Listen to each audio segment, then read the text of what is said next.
So here's an updated look at the Eastern Conference standings after blowing out the Red Wings.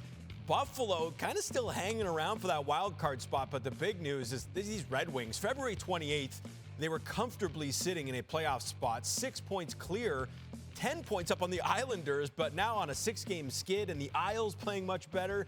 They're now tied. The Islanders actually hold that final spot based on points percentage, so Detroit on the outside looking in. Now, as promised, Craig Button's back to chat about this. These Detroit Red Wings making it difficult on themselves. This is a tight race for that final wildcard spot or two in the East, Craig. A couple of weeks ago, it kind of looked locked in. How do you see it playing out down the stretch? Does Detroit stay in the mix and find a way to get in, or can you see the Red Wings missing the playoffs?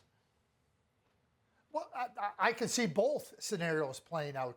The loss of Dylan Larkin, and at this point in the season, when you lose a player with that type of impact, it really shows up. And I think it's shown up here in this losing streak for the Detroit Red Wings. And it's one thing to be close in games, but they're really getting beat. And certainly that's not where you want to find yourself as a contending team for the playoffs. But Glenn, you yourself have talked about this, about how the Red Wings have kind of been a team that's won like 4 or 5 in a row, then lost 4 or 5 in a row, kind of streaks of good and streaks of bad.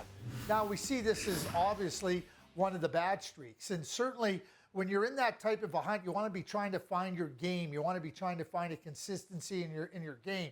Right now for the Red Wings, there's not really any area of their game that's functioning at a high level. And yes, we can look at Dylan Larkin being out of the lineup, and that's significant. But I think the New York Islanders are really playing well under Patrick Roy. The Tampa Bay Lightning, they have those star players, and they, like Detroit, have kind of had their runs of good and their runs of bad. Buffalo's playing with house money. I think Buffalo will have a tough time getting in because they got to climb such a steeper mountain. But for the Detroit Red Wings, you're running out of games, and you've got to start finding your game.